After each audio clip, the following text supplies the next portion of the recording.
Tuh. Malam minggu mah di tiba tangga rondaan ya. Tuh. Aing sok berlu eta. Ya. Karena lalaki kanu geus boga anak pamajikan sok hayang bae eta ka batur. Teu kaalaman ku ieu mah berlu eta lalaki nu kareritu. Hiji bae budak.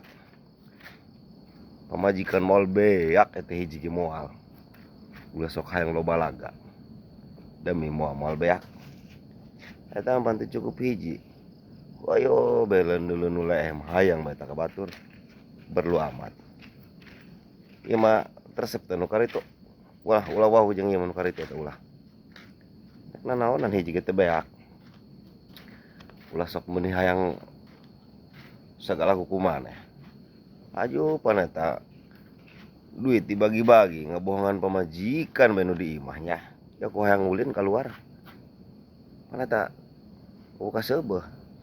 Karolot geus are rinsap. Rinsap tuh. Kieu bae malam minggu di imah ieu. Hanyaon ku anak pamajikan boga duit pikeun ka pamajikan nya. Ulah ngabarohong ulah. Lalaki lalengkeng teresep ieu mah. Teu ulah hayang wau jeung ieu ulah. Naon? Cuma jaleleer kitu. Teu kaalaman ku ieu mah.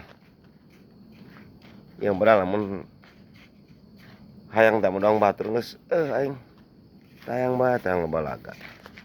Berlu lalaki kari itu berlu.